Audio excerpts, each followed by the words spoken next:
Aujourd'hui, dans ma première vidéo YouTube, j'ai décidé de vous présenter un carré court au chablon, au gel et avec une French. Pourquoi j'ai décidé de vous présenter toutes ces techniques aujourd'hui pour une première vidéo?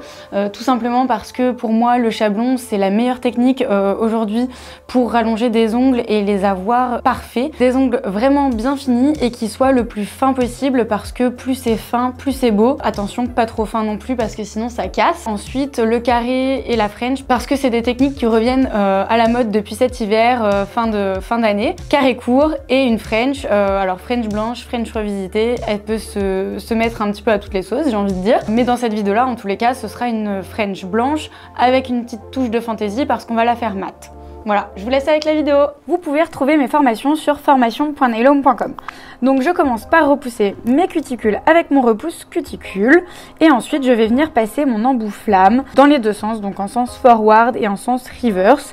Donc du milieu vers la gauche et du milieu vers la droite. Je passe bien sous ma cuticule pour venir décoller la cuticule.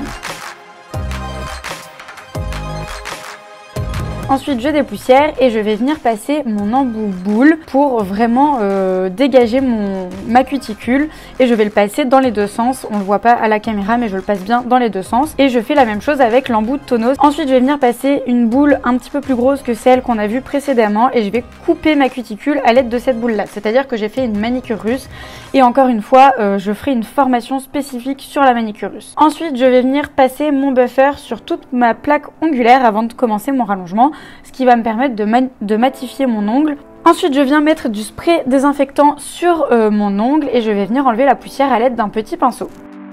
Vous voyez que mon pinceau passe bien sous ma cuticule, ce qui signifie que ma manicure russe a été parfaitement effectuée. Donc je vais faire mon rallongement et pour ça je vais utiliser mes chablons The Gel Bottle et j'ai oublié de filmer ce passage là, mais vous voyez, donc je mets mon chablon sous mon ongle et en fait il n'est pas bien dans mes points de rupture, donc je vais le couper pile poil à la forme de mon ongle, vous le verrez dans mes prochaines vidéos. Et une fois que vraiment il est bien emboîté dans mes points de rupture, je vais venir serrer mon chablon. C'est une forme carrée qu'on fait, donc je ne pinche pas mon chablon à fond, je le laisse un peu ouvert pour bien faire un C-curve et ma forme carrée.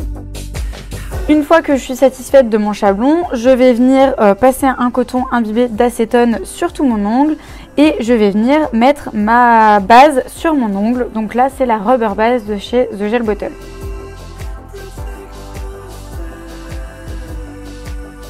J'en mets bien sur le bord libre de l'ongle, bien partout, et je catalyse 60 secondes. Ensuite, je viens prendre du gel et je viens le placer entre mon ongle et mon chablon. C'est-à-dire que je vais créer juste mon extension. Donc je vais bien me mettre là, vous voyez, où j'applique mon gel, c'est mes points de rupture. Donc c'est ici où je voulais que mon chablon soit bien positionné. Et donc je vais venir mettre du gel dans mes points de rupture et je vais créer la forme que je veux donner à mon ongle. Donc je vais vraiment juste faire l'ongle rallongé, c'est-à-dire l'ongle que je veux recréer. Une fois que je suis contente, je vais venir mettre à catalyser 60 secondes et je vais appliquer ma seconde couche. Donc là, je vais mettre du gel sur tout l'ongle, l'ongle naturel mais aussi l'ongle qui a été rallongé. Donc je crée une patinoire comme je l'ai déjà dit dans mes précédentes vidéos. Il faut que vous ayez donc du gel bien partout, proche de vos cuticules, etc. C'est ce qui va permettre ensuite que ça glisse dedans. Et si vous touchez vos cuticules, ça va glisser dans vos cuticules. Donc faites bien attention à ne pas toucher vos cuticules. Avant de catalyser, je prends une boule de gel et je viens l'appliquer sur mon bombé, sur mon apex, là où je dois renforcer mon ongle. Et je vais venir étendre le gel jusqu'au bout de mon ongle. Donc si ça coule un petit peu trop, n'hésitez pas à mettre votre ongle à l'envers. Ça va permettre de faire jouer la gravité et que la matière se recentre au centre de l'ongle. Donc là, j'en avais pas assez, donc je suis venue reprendre un petit peu de gel et je vais venir en appliquer là où il m'en manquait. Vous voyez, j'utilise vraiment beaucoup la gravité, c'est-à-dire que je mets vraiment mon ongle à l'envers et je vais même travailler le gel avec mon ongle à l'envers. Une fois que vous êtes contente, vous mettez à catalyser 60 secondes. Et avant de passer au limage, vous allez pouvoir dégraisser avec un coton imbibé de cleaner. Donc voilà, ça c'est le gel que j'ai utilisé, c'est un gel de chez The Gel Bottle.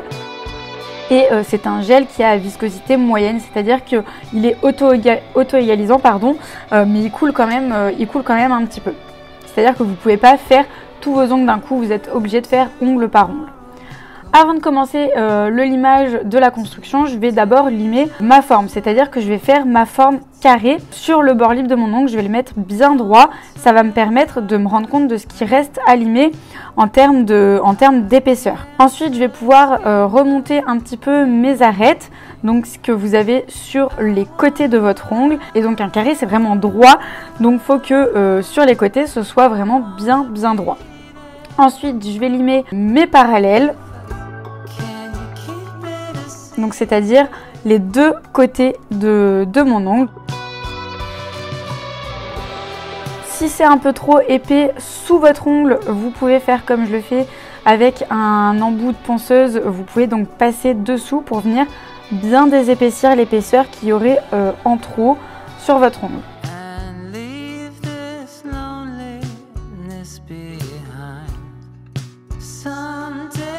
Ici, je vais venir désépaissir les contours de mon ongle à la ponceuse. Ça va m'éviter d'avoir trop de limage parce que mon gel avait un petit peu coulé. Donc ça me permet de me faciliter un petit peu la vie.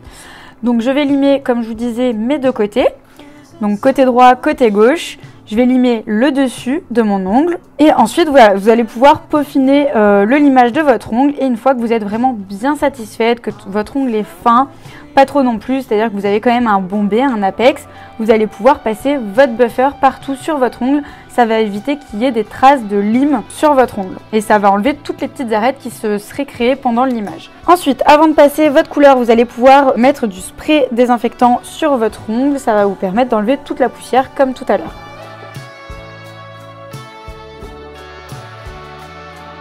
Ici, je vais appliquer une couleur, c'est la couleur Marshmallow, parce que je voulais cet effet un petit peu rosé pour ma French. Et là, vous voyez, mon ongle est quand même assez comment dire, translucide entre guillemets, c'est-à-dire qu'on voit mon ongle à travers le gel, vu que le rallongement est pas très long. Il y a moins de gel que si c'était une grosse longueur. Donc je mets une couche de couleur. C'est des couleurs de chez The Gel Bottle. C'est des couleurs qui sont quand même un petit peu transparentes, vous pouvez le voir. Donc je vais en mettre 3 couches pour avoir cet effet transparent rosé un petit peu. Évidemment, vous catalysez entre chaque couche. Une fois que toutes vos couches de couleur sont mises, alors ça c'est pas obligatoire, si la couleur de votre gel vous plaît, vous pouvez squeezer l'étape où je mets de la couleur. Vous allez pouvoir donc dégraisser à l'aide d'un coton imbibé de cleaner. Et pourquoi je dégraisse? C'est tout simplement pour pouvoir faire ma French après plus facilement. Mon pinceau va glisser, alors que si j'avais laissé la couche collante de ma couleur, le fait que la couche soit collante, ça aurait accroché à mon pinceau. Donc je prends mon pinceau liner de chez The Gel Bottle, je le trempe bien dans du blanc comme vous pouvez le voir, et je vais pouvoir commencer ma French.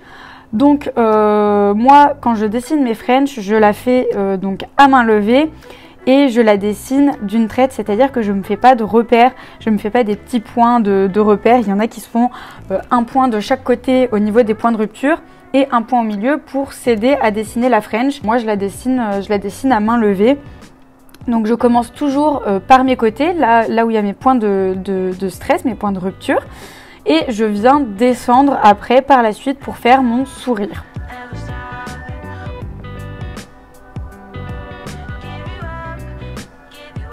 Il faut que vous fassiez, alors évidemment vous faites comme vous voulez, hein. Il y a des French qui sont droites, des French rectangles, des French pas rectangle, triangle. Ça vous faites vraiment comme vous voulez. Moi là je voulais vraiment faire la French classique.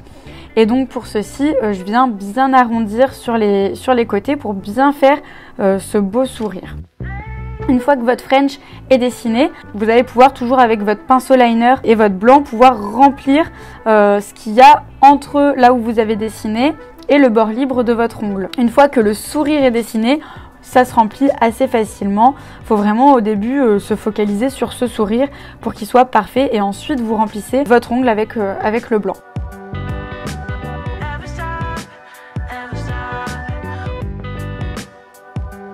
Une fois que vous êtes satisfaite, vous allez pouvoir mettre à catalyser 60 secondes.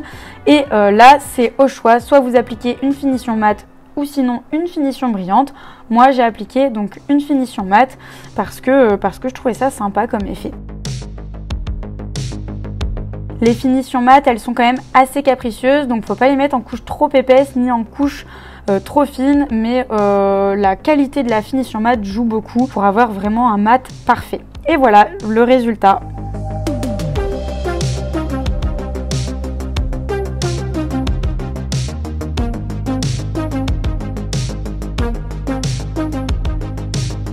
J'espère que la vidéo vous aura plu. N'hésitez pas à mettre un like, à réagir en commentaire, à me poser un petit peu vos questions. Pourquoi pas aussi me dire le style de vidéo que vous aimeriez bien voir sur la chaîne. Voilà, je ferai d'autres vidéos rallongement chablon parce que c'est une technique qui est très dure, qui nécessite beaucoup de perfectionnement, beaucoup d'ajustements avec toute une architecture, etc. Et c'est vrai que ça me paraît compliqué de tout expliquer en vidéo. Après, évidemment, faut faire des formations en présentiel pour vraiment bien se perfectionner dans ces techniques-là, mais ça vous permet d'avoir une première approche. Voilà, on se dit à dimanche prochain pour une nouvelle vidéo.